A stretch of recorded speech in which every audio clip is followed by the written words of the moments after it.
अस्सलामुअलैकुम, मैं हूं आयशा सुहेल और आप देख रहे हैं सलीम बुखारी शो। बड़े अहम मौज़ूआ जिनके ऊपर आज हमें गुफ्तगू करनी है। जी, खान साहब ने एक बड़ा ऐलान तो कर दिया अपने हकीकी आज़ादी के मार्च के अख्ताम में, लेकिन उसके बाद हम देख रहे हैं कि ये एक मसला बना हुआ है। इस पर जो कयास आराइयाँ हैं वो भी हो रही हैं और बड़ी बहस भी छिड़ी हुई है। PTI असम्बलियाँ कब तहलील करेगी, इसके हवाले से तो कमेटी की सिफारिशां जो हैं वो बिल्कुल तैयार हो चुकी हैं। और मोस्ट अवेटेड मुलाकात जी परवेज़ इलाही साहब के साथ इमरान खान साहब की जो मुलाकात है वो भी हो चुकी है और अच्छी डेवलपमेंट उसमें से सामने आई। जो एक्सपेक्ट किया जा रहा था कि परवेज़ इलाही साहब ये कहते हैं कि हर हालत में जो है वो खान साहब का साथ जो है वो दिया जाएगा।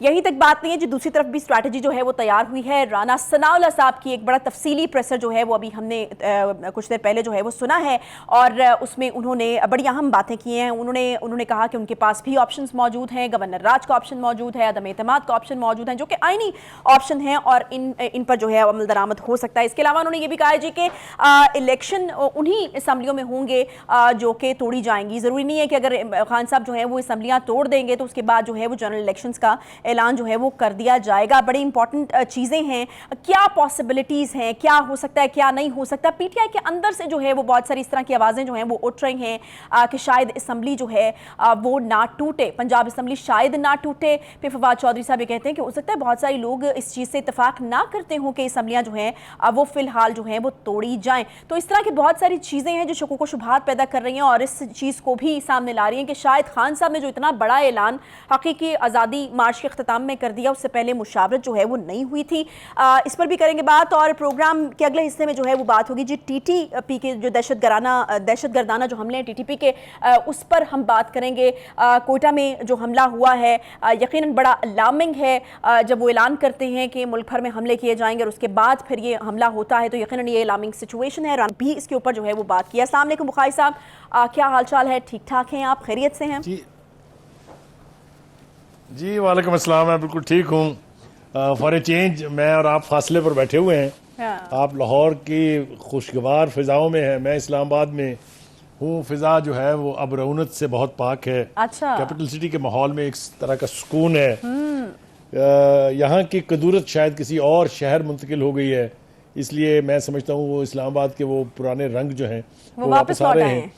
देखिए, गुजारिश ये है कि आपने जिस तरफ इशारा किया है, जल्द से जुलूसों लॉन्ग मार्चों से मकासद हासिल न करने के बाद अब खान साहब पूरे सिस्टम को सबोताज करने की कोशिश कर रहे हैं, इसलिए कि वो असम्बलियाँ जिनमें उनकी अपनी हुकूमतें हैं वो सिर्फ इसलिए तोड़ रहे हैं कि हकीकी लॉन्ग मार्च जो है वो अपनी तबई मौत जो है वो मर चुका है। अब उससे तो कुछ हासिल होने वाला नहीं था, क्योंकि जो खान साहब के अंदाजे थे, जो उनकी तवक्को थी, उससे बहुत कम लोग वहाँ आए। 25,000 बहुत हायर अपर लिमिट के ऊपर कहा जा रहा है कि लोग उनके साथ थे, जिसको किसी सूरत भी इंसानी सरों का समुंदर या सुनामी नहीं कहा जा सकता।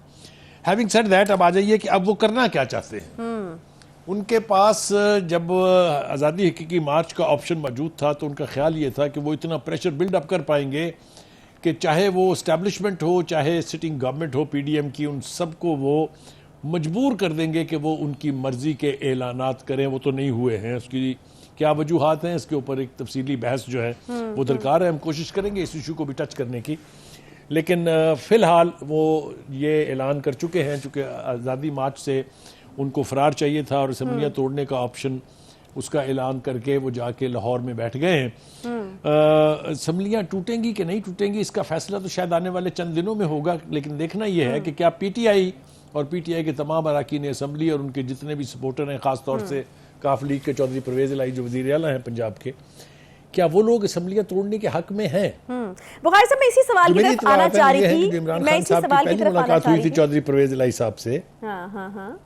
जी कुछ कह रही हैं आप? मैं बिल्कुल इसी सवाल की तरफ आना चाहती थी बुखारी साहब कि इतना बड़ा ऐलान था, यकीनन जो पार्टी के लोग थे उनको एतमाद में लेना चाहिए था। ये इतना अनएक्सपेक्टेड क्यों था? हमने बहुत सारे लोगों के चेहरों पर हैरानी, परेशानी, इस तरह के तासुरात भी जो देखे, तो खान साहब ने कोई डिस्कशंस नहीं की थी, कोई एतमाद में लेने की ज़रूरत महसूस नहीं की पार्टी के लोगों को, जो अब लोगों को लग रहा है कि नहीं जी ये तो मुमकिन नहीं है, या फिर इसमें इस तरह के खदशात जो हैं वो हो सकते हैं। देखिए, ये हैरान जो हुए थे लोग उनके ये ऐलानात सुन के, वो बिल्कुल ठीक था, इसलिए कि इमरान खान साहब जमहूरियत में तो बिलीव ही नहीं रखते ना कि वो लोगों को कंसल्ट करें, लोगों की राय लें, उसके बाद किसी फैसले पर पहुंचें। वो तो अपनी पार्टी को माफिया की तरह से चलाते हैं और जब उन्होंने नूर खान एयरपोर्ट के ऊपर यानी सफ़र इख्तियार किया जलसागाह की तरफ हेलीकॉप्टर से और नीचे क्राउड को देखा, तो फिर अचानक उनके माइंड ने एक नई राह उनको दिखाई और सोचा कि ये तो वो तवक्कात पूरी नहीं हुई हैं, लिहाजा कुछ ना कुछ और जादूगरी या कोई चीज़ करनी चाहिए। तो अचानक उन्होंने ना सिर्फ अपनी पार्टी के लोगों को बल्कि अपने एलाइज को सबको एकदम हैरान कर दिया। अब वो क्या हो रहा है वहां पर मैं उसकी तरफ आ रहा था। देखिए परवेज इलाही साहब जो हैं वो बड़े सीजन्ड कह लें, आप एक्सपीरियंस कह लें, सियासतदान हैं। बड़ी लंबी उनकी जो है वो सियासत के मैदान में जो है उनका रोल है। खान साहब से जो पिछली मुलाकात हुई उसमें कहा कि मुझे एक लम्हे के लिए भी एतराज़ नहीं है कि असम्बलियाँ तोड़ दी जाएं, आप चाहें तो मैं अभी फ़ोन करके कह देता हूं कि इसको इनिशिएट कर दिया जाए। लेकिन खान साहब ये याद रखिएगा कि आप इस वक्त अपने आप को महसूस कर रहे हैं महफूज सिर्फ लाहौर में, और लाहौर में अगर हमारी हुकूमत चली जाएगी तो जितने मुकदमात आपके ऊपर कायम हैं ये हुकूमत आपको अगले दिन गिरफ्तार कर लेगी। तो जो अंदरूनी ज़राए हैं वो ये बताते हैं कि इसके बाद खान साहब ने कहा कि अच्छा इसके ऊपर हम अपनी पार्लिमानी पार्टी में दोबारा गौर व गौस करते हैं और फिर इस फैसले की तौसीक करने का ऐलान जो है वो हम करेंगे। तो अब तक जो खबरें आ रही हैं वो ये हैं कि पीटीआई के जो अरकान हैं पंजाब असम्बली में भी और केपीके में भी वो सारे के सारे खान साहब के इस फैसले के साथ नहीं है। अच्छा, बहुत से लोगों ने इसका इजहार भी कर दिया है, कुछ लोग इस तरह के पैगामात भिजवा भी रहे हैं कि वो असम्बलियाँ तोड़ने के हक में नहीं है। बल्कि इसका इकरार तो फवाद चौधरी साहब ने भी आज अपने एक प्रेस टॉक में कर लिया है कि कुछ लोगों की तादाद ऐसी है जो इस हक में नहीं है और यानी इसके अलावा मशवरा दे रहे हैं। हाँ। इसी तरह का इजहार जो है वो बैरिस्टर सैफ साहब जो हैं केपीके हुकूमत के जो तर्जुमान हैं उन्होंने भी ये कहा कि नहीं जी पार्टी के अंदर कोई इख्तलाफ नहीं है। और ये याद रखें आयशा, जब ये कहने की जरूरत पड़ जाती है तो इसका मतलब ये होता है कि कहीं ना कहीं अंडरग्राउंड केबल फॉल्ट है। हाँ, हाँ। ठीक है। दूसरी बात यह है कि ये सारी कोशिशें जो हैं परवेज इलाही साहब को अब ये पता चल गया है कि अगर उन्होंने एक गलत फैसला और किया तो फिर उनकी पजीराई का जो इम्कान है कि शायद किसी सूरत में पीपल्स पार्टी या नून लीग के साथ उनकी किसी किस्म की कोई अलायंस हो सकती है, कोई इत्तेहाद बन सकता है, उसका इम्कान मुकम्मल तौर पे ख़त्म हो जाएगा।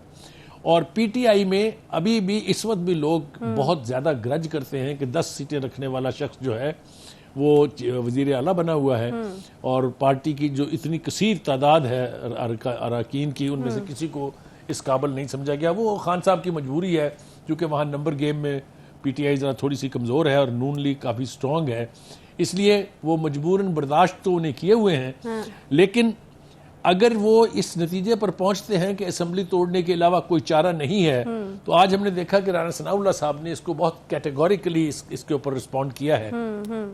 उनका कहना यह है कि अगर ये असम्बलियाँ तोड़ने का फैसला करते हैं और ये टूट जाती हैं तो 2-3 तरह के लीगल डेमोक्रेटिक ऑप्शंस जो हैं, आईनी ऑप्शंस उनके पास मौजूद हैं। एक तो वो ये कहते हैं कि जनाब यहाँ ये जो गवर्नर राज लगाने का ऑप्शन है ये हमेशा फेडरल गवर्नमेंट के पास रहता है, इसमें कोई कानूनी हिच नहीं है। दूसरा वो ये कहते हैं कि गवर्नर जो है वो सिटिंग चीफ मिनिस्टर को वोट ऑफ कॉन्फिडेंस लेने का कह सकते हैं और इसका ऐलान उनके नज़दीक और कुछ लोग जो जराए हैं हमारे वो ये बता रहे हैं कि अगले 1-2 रोज़ में मुमकिन है कि वो ये ऐलान कर दें। तीसरा ऑप्शन उनके पास ये है कि वो साथ ही अलाउ कर दें vote of no confidence against the sitting chief minister अगर नून लीग उसको इनिशिएट करती है या पीडीएम की अलायंस उसको इनिशिएट करती है। तो ये सारा मंजरनामा जब आप देखते हैं तो आपको लगता है कि ये पीटीआई के लिए ऑल इज नॉट वेल। नहीं तो ये सारा मंजरनामा देखकर बुखारी साहब आप ये कह रहे हैं कि उनको ये भी बताया गया जी कि अगर पंजाब में आपकी हुकूमत चली जाती है तो उसके बाद तो फिर आपके ऊपर ऐसे मुकदमात बनेंगे, फिर आपका क्या बनेगा। फिर राना सनाउल्लाह साहब ने आज जो चीज़ें बयान कर दी हैं तो ये तो नहीं होगा कि कहीं इस जो दावा है या फिर हकीकी आज़ादी लॉन्ग मार्च के टाइम के ऊपर ऑब्वियसली आपने कुछ तो कहना था, इतनी हाइप क्रिएट की हुई थी उस मार्च की और उसके बाद फिर अख्ताम किसी नोट पर तो होना था, तो जल्दबाजी में वो फैसला हो गया। कहीं ये तो नहीं होगा कि यहाँ पर भी हम यू टर्न देखेंगे कि नहीं जी अब फैसला किया है कि अब असम्बलियों से बाहर नहीं आना। देखिए मैं ये रूल आउट नहीं करता हूँ, आप जो कह रही हैं वो बिल्कुल मुमकिन है कि खान साहब इसके ऊपर भी एक यू टर्न ले लें, क्योंकि यू टर्न लेने के तो वो मास्टर हैं, इसको वो अपनी बहुत बड़ी यानी समझते हैं कि ये उनकी बहुत बड़ी सिफ्त है कि वो हर इशू के ऊपर यू टर्न लेते हैं। हकीकी लॉन्ग मार्च जो था जिसमें वो पता नहीं किससे आज़ादी हासिल करने चले थे, खुदा न खास्ता किस इस मुल्क पर किसी माफिया का कब्जा था, कोई गैर मुल्क काबज था इस पे। अपनी ही इलेक्टेड गवर्नमेंट जिसके वो खुद वजीर आज़म रहे हैं 4 साल, पौने 4 साल तक, उसको अगर वो इम्पोर्टेड कहें, इसको अगर वो इलीगल कहें, तो ये सिर्फ इमरान खान जैसा शख्स ही कह सकता है। कोई जी शऊर आदमी जो है वो कभी इस तरह की बात नहीं कर सकता। तो एक तो ये मसला अपनी जगह है। दूसरी बात जो खान साहब को अभी समझ नहीं आ रही है वो ये है कि आज जिस जगह वो बैठे हुए हैं ये 2018 का माहौल नहीं है। 2018 में उनके साथ पूरी इस्टेब्लिशमेंट न सिर्फ थी बल्कि हाल ही में इसका इकरार कर चुकी है 1 से ज़्यादा मरतबा कि उन्होंने एक लाडला पाला था। Anyway, having said that, Khan साहब को ये इदराक जितनी जल्दी हो जाए, अब माहौल वो नहीं है कि कोई उनके लिए आरटीएस बंद कर देगा, कोई उनके लिए पॉलिटिकल एजेंडों को पोलिंग स्टेशन से बाहर निकाल देगा, कोई 3 दिन के लिए नतीजा रोक देगा। मैं आपको इसके बारे में एक बड़ी मजे की मिसाल दूं, नाम मैं नहीं लूंगा इसलिए कि हमारी दोस्ती है उनसे। पीटीआई के एक रहनुमा ने मुझे रात को 1:45 बजे इलेक्शन वाले दिन फोन किया और कहा, साहब मैंने बड़ी कोशिश की लेकिन मैं अपनी हार तस्लीम करता हूं और मैं अब सोने जा रहा हूं, सुबह देखी जाएगी क्या होगा। जब वो सुबह उठे तो वो इलेक्शन, हालांकि जब उन्होंने मुझे फ़ोन किया था उस वक्त दूसरे मुखालिफ उम्मीदवार की वोटों की तादाद 20,000 ज़्यादा थी उनके वोटों से। तो ये इस किस्म की मोहब्बतें और शफकतें तो अब कोई बरसाने नहीं जा रहा है। ऑन इट्स ओन पीटीआई को करना है। उनको अभी इदराक ही नहीं है कि ग्राउंड रियलिटीज़ क्या होती हैं और बगैर एस्टेब्लिशमेंट की सपोर्ट के इलेक्शन कैसे लड़ा जाता है। तो ये जितनी जल्दी उनको इसका इदराक हो जाए उसी की तरह की तैयारी उनको करनी चाहिए। Nobody will do anything for him, क्योंकि अगर यहाँ पंजाब में और केपीके में जो इंटेस्ट बनेगी, उनके चीफ मिनिस्टर अगर उनकी मर्जी के भी हों तो कोई उन्हें ये इजाज़त नहीं देगा कि वो आउट ऑफ द वे जाके उनकी इमदाद करे। जी आयशा। अच्छा बुखारी साहब, मुझे ये बताइएगा कि ये असम्बलियाँ तोड़ने वाला ऑप्शन उस तरीके से काम करेगा भी नहीं, क्योंकि राना साहब ने एक और बड़ी इंपॉर्टेंट बात की थी। ब्रेक में लूँगी और ब्रेक के बाद आकर इस पर मैं तफसीली आपसे जो है वो आपका मौक़िफ़ चाहूँगी। उन्होंने एक बड़ी इंपॉर्टेंट बात जो की वो ये बात थी कि ज़रूरी नहीं है कि फिर अगर ये असम्बलियाँ तोड़ने में कामयाब हो भी जाएँ तो जनरल इलेक्शन अनाउंस हो जाएगा, वहाँ पर ही इलेक्शन होंगे जहाँ पर असम्बलियाँ टूटेंगी। तो यहाँ पर तो फिर खान साहब का वो मकसद तो पूरा ना हुआ जिसकी वजह से वो ये कर रहे थे। तो मैं इसके ऊपर भी आपका मौक़िफ़ जो है वो लेना चाहूँगी, लेकिन छोटा सा ब्रेक लेते हैं जी। ब्रेक के बाद वापस आते हैं, साथ रहिए।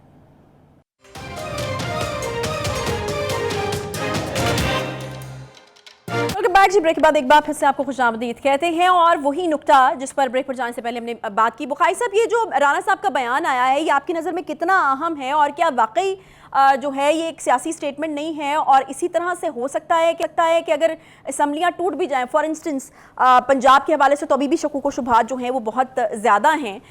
हालांकि कह दिया है परवेज़ इलाही साहब ने कि वो हर हालत में जो है वो खान साहब का साथ देंगे, लेकिन फिर भी पीटीआई के अपने लोगों को ही ये शुबा है कि पंजाब की असम्बली जो है वो तहलील नहीं होगी, जैसे कि बैरिस्टर सैफ ने कहा है। तो मुझे ये बताएगा कि अगर फॉर इंस्टेंस हो भी जाती हैं तो क्या वाकई जो राना साहब कह रहे हैं कि इलेक्शन वहीं पर होंगे जहाँ पर असम्बलियाँ टूटेंगी, और फिर साथ उन्होंने ये भी कहा है कि उसके बाद भी जो है वो ये हो सकता है कि इलेक्शन जो है वो थोड़ा सा डिले करके जनरल इलेक्शन के साथ ही करा लिया जाए उन असम्बलियों में भी। तो फिर खान साहब का मकसद तो पूरा होता हुआ नजर फिर भी नहीं आ रहा है। देखिए, राना सनाउल्लाह ने बड़ा कॉम्प्रिहेंसिवली रिस्पॉन्ड किया है जो पीटीआई की तरफ से ये असम्बलियाँ तोड़ने की और वहाँ इलेक्शन की बात है उसके हवाले से। उन्होंने एक बात तो ये बिल्कुल वाज़ेह तौर पर कह दी है कि इलेक्शन सिर्फ वहीं होंगे जहाँ से असम्बलियाँ टूटेंगी। वो जो एक पीटीआई की ख्वाहिश थी या उनका ख्याल था कि जब हम 2 बड़े सूबों की यानी केपीके की और पंजाब की असम्बलियों को तोड़ेंगे तो गवर्नमेंट के पास कोई ऑप्शन नहीं होगा सिवाय इसके कि वो जनरल इलेक्शंस का ऐलान कर दें। ये तो आज राना सनाउल्लाह ने रूल आउट कर दिया और ये सिर्फ राना सनाउल्लाह की राय नहीं है, ये मेरे ख्याल से पीडीएम का कैंडिड व्यू है, कैंडिड फैसला है जिसका वो इजहार कर रहे थे। अगर ऐसा ही होने जा रहा है तो सूरत हाल बिल्कुल ही मुख्तलिफ हो जाती है। एक तो ये कि सेंटर में गवर्नमेंट जो है पीडीएम की होगी, सिंध में पीडीएम यानी पीडीएम की ही गवर्नमेंट है। बलूचिस्तान में वैसे सिर्फ 2 सीटें हैं पीटीआई के पास, वहाँ वैसे उनका कोई रोल नहीं है। तो क्या बलूचिस्तान की असम्बली नहीं टूटेगी, सिंध की असम्बली नहीं टूटेगी, रह गई केपीके और पंजाब। ये असम्बलियाँ जो टूटती हैं तो इन्हीं के अंदर इलेक्शन होंगे और एक तरह का टेस्ट भी हो जाएगा कि पीटीआई की क्या कैपेसिटी है, क्योंकि पंजाब जिसको नून लीग का गढ़ समझा जाता है और नून लीग ये समझती है कि अब चूंकि हालात बदल गए हैं, एस्टैब्लिशमेंट अब खान साहब के साथ नहीं है, तो they will perform better, they have to perform better, क्योंकि अगर यहाँ पर भी उनकी मेजॉरिटी आ जाती है तो फिर सेंटर में जो पीडीएम की हुकूमत है उसके लिए मुश्किलात होगी। यही सूरत हाल केपीके की भी है। केपीके में भी बहुत ज्यादा रीगेन किया है जेयूआई ने। अगर आपने उनके हालिया जलसे देखे हैं, अगर आपने लोकल बॉडीज में उनकी परफॉर्मेंस देखी है, यही हाल एएनपी का है। तो वहां पर सूरत हाल is not easy going for PTI. वो जो ख्याल था उनका कि तीसरी मरतबा भी उनको लैंडस्लाइड विक्ट्री वहां मिलेगी, मेरा नहीं ख्याल कि वहां ऐसा होने जा रहा है। इन रोड्स बनेंगी और सीटें कम होंगी वहां केपीके की। आयशा आज का ये प्रोग्राम याद रखिएगा, ये मैंने प्रेडिक्ट नहीं किया है, मैंने अपनी असेसमेंट दी है। इसके ऊपर हम बात करेंगे जब वहां इलेक्शन होंगे। तो राना सनाउल्लाह का जो यानी रिस्पॉन्स है टू दिस मूव वो बिल्कुल कैटेगोरिक है, कोई दो इसके बारे में राय नहीं है। अब भड़सू जिसको कहते हैं ना पंजाबी जुबान में, वो पड़ा हुआ है पंजाब में असल में। देखिए एक चीज जो हमारे सामने आई है वो ये कि जो इजलास हुआ था पार्लिमानी पार्टी का पीटीआई की, उसमें एक मशवरा दिया गया है कह लीजिए, या एक करारदाद पास हुई है कि जी हम 20 दिसंबर को असम्बलियां तोड़ेंगे। आप मुझे बताइए जिस शदोमत के साथ इमरान खान साहब ने इसका ऐलान किया था इस्लामाबाद के फैजाबाद चौक के धरने में, धरना कह लीजिए या जो लॉन्ग मार्च का जलसा था, उसमें फिर इतनी लंबी चौड़ी सोच विचार की तो जरूरत नहीं है। इसका मतलब यह है कि पीटीआई में भी ये इदराक मौजूद है कि असम्बलियां तोड़ने का उनको आउटराइट फायदा नहीं होने जा रहा, इसका इम्कान है कि उनको नुकसान भी हो। दूसरी बात यह है कि काफ लीग को भी अब बहुत सोच समझ के आगे बढ़ना है। अगर वो असम्बलियां तोड़ने जा रहे हैं तो they will be back to square one. उसके बाद मोहन सलाई साहब का ये ऐलान अपनी जगह मौजूद है कि हम हर हालत में जान भी देने को तैयार हैं, खान साहब के साथ खड़े हैं। जी वो अगर खड़े हैं तो उनकी जो है वो लिमिटेड कैपेसिटी है। आपको पता है कि वो काफ लीग जो है वो अब सुकुड़ के गुजरात की पार्टी रह गई है, तो अगर वो वहां से सारी सीटें जीत भी जाते हैं तो वो एक लिमिटेड सपोर्ट जरूर हो सकती है खान साहब को, लेकिन वो पूरे पंजाब के अंदर असरअंदाज होने नहीं जा रहे हैं। इसके बारे में भी मेरा नहीं ख्याल कि किसी को इबाम होना चाहिए। अच्छा, राणा साहब ने एक और मशवरा भी दिया है पंजाब के अंदर, बुखारी साहब एक और मशवरा भी दिया। उन्होंने कहा करप्ट निजाम से निकल रहे हैं ना आप, तो फिर निकलें, सही तरह से निकलें, सदर को निकालें, सेनेट से निकलें, जीबी और कश्मीर से निकलें। तो ये मशवरा आपको कैसा लग रहा है खान साहब के लिए? देखिए गुजारिश ये है कि ये मशवरा तो खान साहब बिल्कुल नहीं मानेंगे ना, ये तो ख्वाहिशात हो सकती हैं। राना सनाउल्लाह साहब तो सरकास्टिकली कह रहे हैं। यही कुछ इसी तरह की मिलती जुलती बात जो है वो जावेद लतीफ साहब ने भी कही है कि खान साहब सारे इलेक्शन तो उस वक्त होंगे, या खास तौर से जनरल इलेक्शन तो उस वक्त होंगे जब इमरान खान साहब का एहतसाब मुकम्मल हो जाएगा। ये काफ़ी डेंजरस बात है। इसका मतलब ये है कि उनकी इंटेंशन ये है कि पहले तो खान साहब अपना हिसाब किताब दें। हिसाब किताब के हवाले से एक बात कहना बहुत ज़रूरी है कि खान साहब को जिनको लाडला करार दिया जाता था जुडिशरी का और ख़ास तौर से आला अदलिया का, उनको अब पेशियां तो भुगतनी होंगी।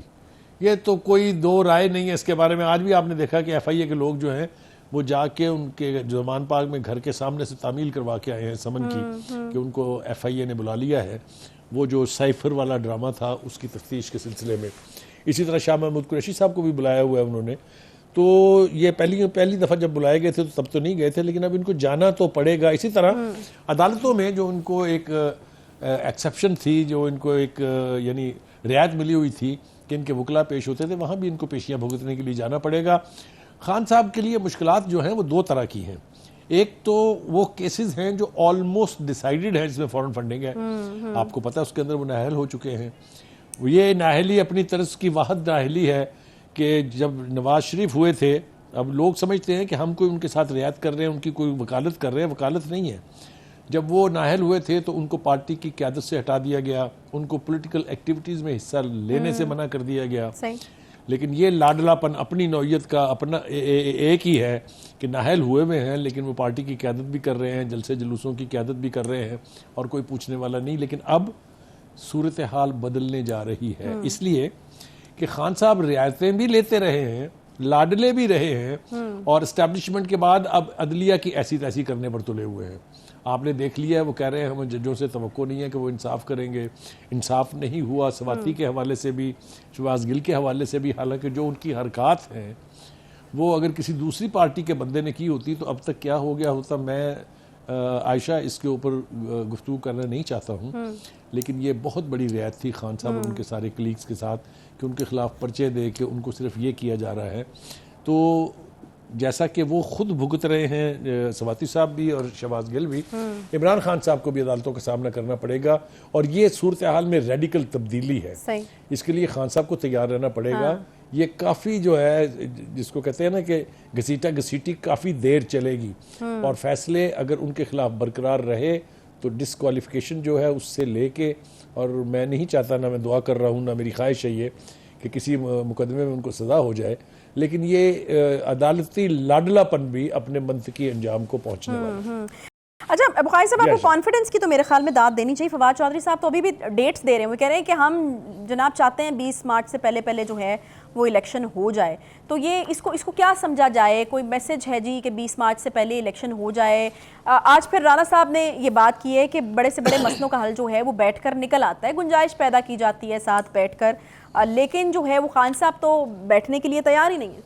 देखिए, मैं फिर इसके ऊपर बराह रास्त तबसरा करने से गुरेज करना चाहता हूँ, इसलिए कि मेरी बात मुमकिन है किसी को बुरी लगे या किसी को चुप जाए, लेकिन बुखारी साहब आप इस्लामाबाद जाके ज्यादा मोहतात नहीं हो गए? बल्कि अगर आप जी मैंने कहा इस्लामाबाद जाके ज्यादा मोहतात नहीं हो गए? नहीं, मैं मोहतात बिल्कुल नहीं हूँ। हाँ। मैं थोड़ा सा सोच रहा हूँ ये कि इस्लामाबाद की फिजा में मैं बैठ रहा हूँ जो बड़ी देर के बाद अब ज़रा थोड़ी सी लाइट हुई है, तो यहाँ पर बैठ के हैवी बात करने की, और वैसे भी जब आदमी अपने ठैये पर नहीं होता है तो थोड़ा सा वो वल्नरेबल तो होता है। एनीवे, हैविंग सेड दैट, देखिए मैं आपसे एक अर्ज करूँ कि जो पार्टी के अंदर पीटीआई की पॉलिटिकल एलिमेंट है वो अभी भी सेन बात कर रहा है, अभी भी सैनिटी प्रिवेल कर रही है उनमें, लेकिन चूंकि खान साहब और उनके इर्द गिर्द जो लोग हैं वो एक अलग सोच रखते हैं, उन्होंने खान साहब का बुत जो है वो इतना बड़ा बना दिया है जो उनके कद से भी बुलंद है, इसलिए वो उनको कभी सही मशवरा नहीं देंगे, बल्कि ना सिर्फ उनकी हाँ में हाँ मिलाते हैं, बल्कि जो भी वो इरशाद फरमाते हैं उसको क्या दर्जा देते हैं, मैं इसके बारे में भी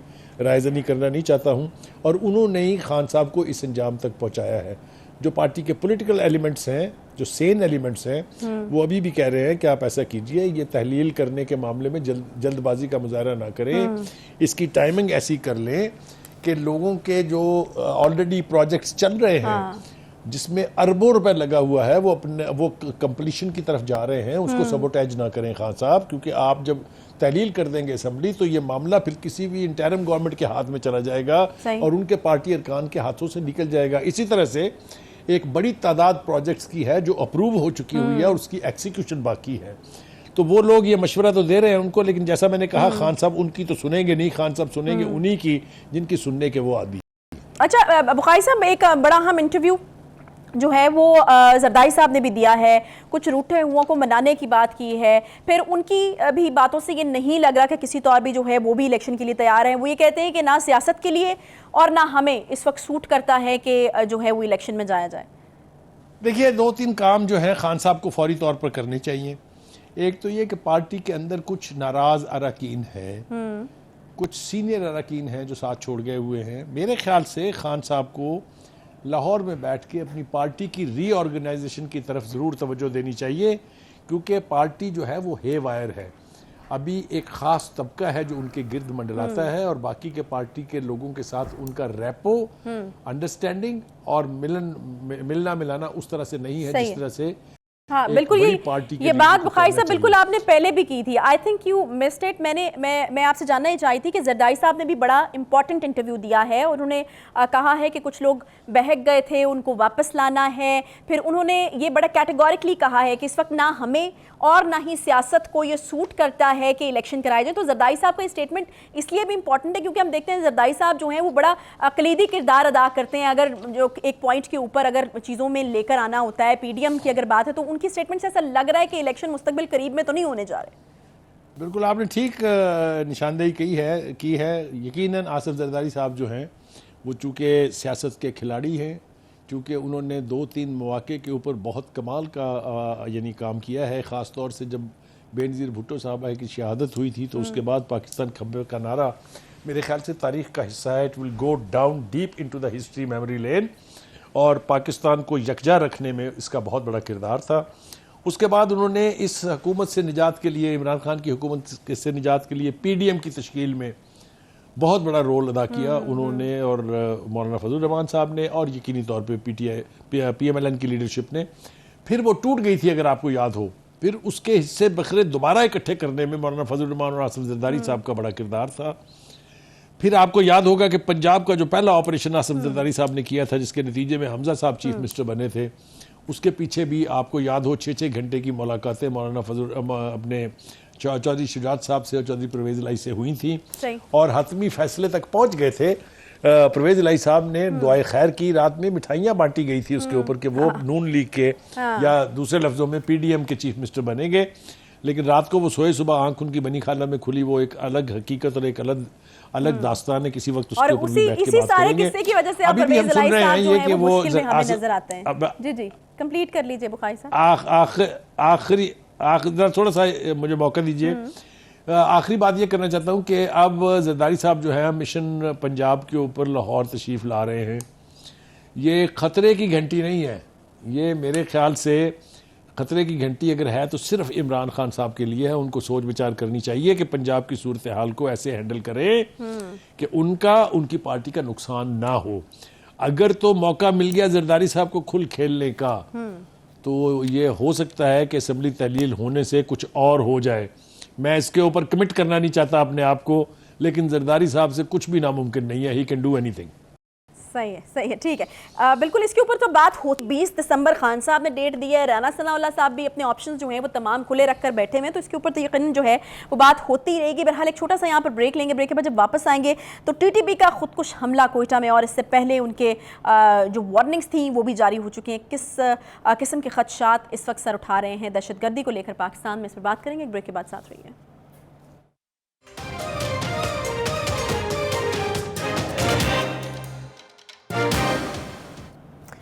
वेलकम बैक। जी ब्रेक के बाद एक बार फिर से आपको खुशामदीद कहते हैं। कोयटा में कालादम टीटीपी का खुदकुश हमला हुआ है जी, और पुलिस एहलकार समेत 3 अफराद इसके नतीजे में जहां बाग हुए हैं। याद रहे कि इससे पहले टीटीपी की तरफ से वार्निंग्स जो हैं वो जारी की गई थी और कहा गया था कि अब जो है वो इस तरह के हमले उनकी तरफ से किए जाएंगे। बुखारी साहब, हम अपने प्रोग्राम से पहले भी ये जो दहशतगर्दी के हवाले से खदशात सर उठा रहे थे उन पर गुफ्तगू करते रहे हैं।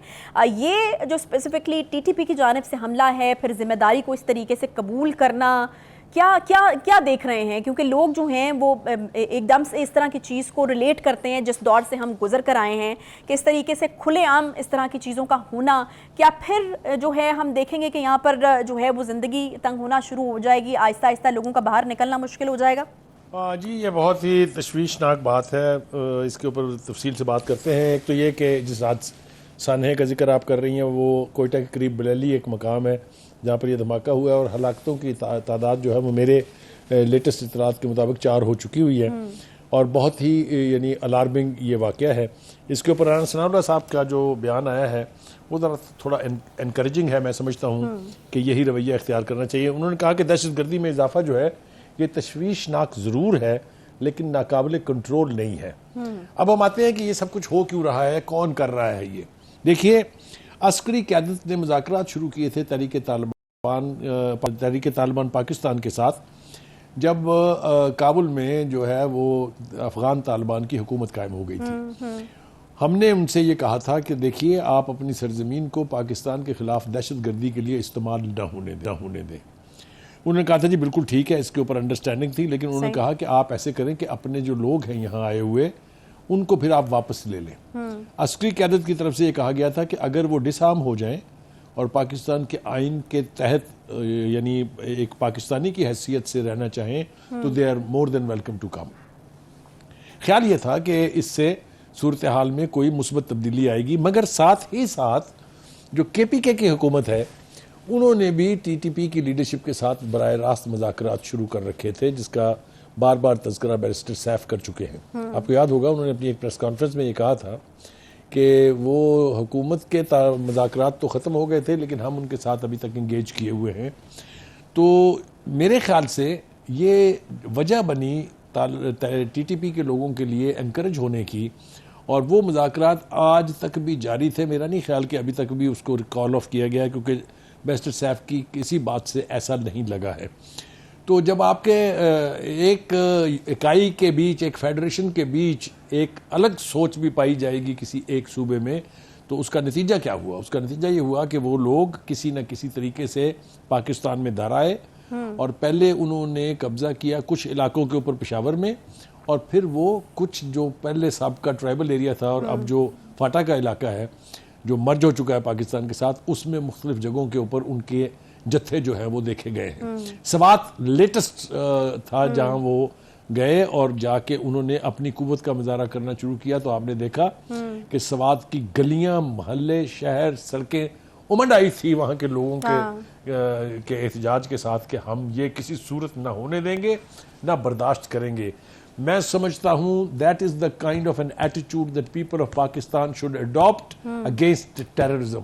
ये एक रवायत डाली है सवात के लोगों ने, ये रवायत पूरे पाकिस्तान में होनी चाहिए कि जो जो स्लीपर सेल्स हैं, जो जो तंजीमें इनको स्पॉन्सर कर रही हैं, उन सब का इहाता करना चाहिए, उन सब को कहना चाहिए thank you very much, good knowing you, आप जहन्नम में जाएं लेकिन हमारी जान छोड़ दें। सही। तो ये रवैया अगर हम इख्तियार नहीं करेंगे स्टेट तो के ये लेवल के ऊपर नहीं बढ़ेंगे। आपको लगता कि इसके ऊपर बात होनी चाहिए? क्योंकि जैसे कि आपने खुद भी जिक्र किया और हमारे इल्म में भी है कि जब तालिबान की हुकूमत आई अफगानिस्तान में, पाकिस्तान ने किस तरीके से उनकी एग्जिस्टेंस को जो है वो समझा था और कबूल किया था, और उसके बाद फिर उनकी तरफ से यकीन दहानियाँ कराई गई थी कि उनकी सरजमीन जो है वो पाकिस्तान के खिलाफ इस्तेमाल नहीं होगी। तो आप उनको जो आपको नहीं लगता कि इस वक्त उनको जो है उनका वादा दोबारा याद दिलाने की ज़रूरत है, या फिर स्टेट लेवल पे जो है वो सीरियस टॉक्स जो है वो करने की जरूरत है इस पर? देखिए मेरे ख्याल से दो तरीके हैं इसके। एक तो ये कि टेररिज्म के खिलाफ जीरो टॉलरेंस होनी चाहिए। वो चाहे कोई बाहर का करे चाहे अंदर रहने वाले लोग करें, टेररिज्म को तो क्रश करना चाहिए at its grass root level, to bury it once and for all. ये तो रवैया हुकूमत का होना चाहिए। और मुझे खुशी ये है कि इस हवाले से जो हमारी अस्करी क़यादत है उसकी सोच कंसिस्टेंट रही है।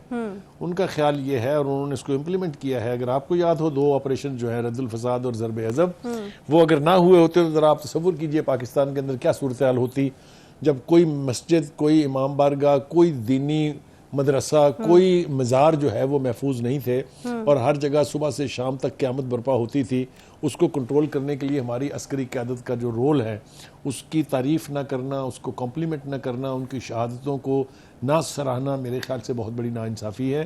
क्योंकि हम लेकिन बुखारी साहब खदशा तो ये है ना कि कहीं खुदा ना खास्ता हमें और किसी इस तरह के बड़े ऑपरेशन की ज़रूरत तो नहीं पड़ जाएगी, क्योंकि हालात जिस तरफ जा रहे हैं। बैरिस्टर साहब का तो अभी रिसेंट स्टेटमेंट है, वो तो अभी भी ये कहते हैं कि ऑपरेशन मुस्तकिल हल नहीं है, टीटीपी के साथ मुज़ाकरात ख़त्म नहीं होने चाहिए।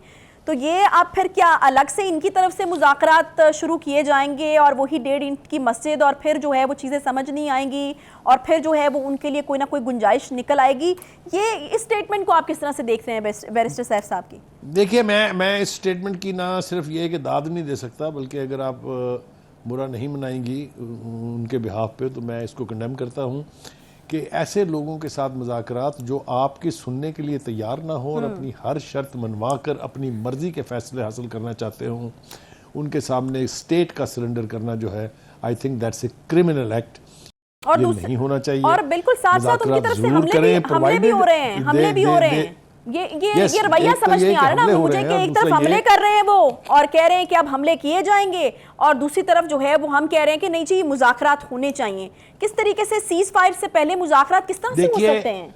मैंने आपको दो ऑपरेशंस का हवाला इसीलिए दिया था कि अगर कोई स्टेट की रिट को चैलेंज कर रहा है, अगर कोई पाकिस्तान के लोगों की जानों का दुश्मन है, तो उसके साथ तो ना मुज़ाकरात हो सकते हैं, ना किसी किस्म की टॉलरेंस दिखानी चाहिए।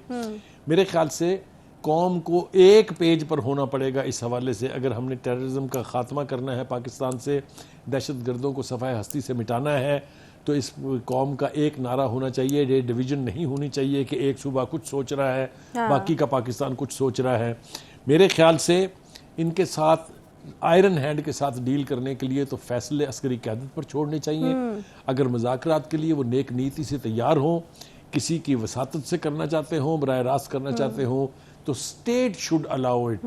ये पॉकेट्स में अगर आप मुज़ाकरात करेंगे तो ना सिर्फ नतीजा खेज नहीं होंगे बल्कि उनका उल्टा नुकसान होगा। बिल्कुल बिल्कुल सही, बहुत शुक्रिया जी बुखारी साहब। आज का प्रोग्राम यहाँ पर ख़त्म होता है और बिल्कुल ठीक बात है, पॉकेट्स में नहीं बल्कि एक ही जगह पर जो है वो ये फैसले होने चाहिए, तय होना चाहिए और फिर उनके कॉन्फिडेंस के साथ जो है वो मुज़ाकरात अगर बैरिस्टर सैफ या फिर कुछ और लोग या करना चाहते हैं तो वो स्टेट की सरबराही में होने चाहिए। इस तरह नहीं होना चाहिए कि जो है वो अपनी 1.5 इंच की मस्जिद बनाई जाए और उसके बाद फिर कोई ना कोई गुंजाइश जो है वो इनके लिए मौजूद हो, और दहशतगर्दी के उस ईरा में जाना पाकिस्तान बिल्कुल भी अफोर्ड जो है वो नहीं करता। आज के प्रोग्राम से फिलहाल इतना ही, आपसे इंशाल्लाह कल मुलाकात होगी। ख्याल रखिए अपना, अल्लाह हाफ़िज़।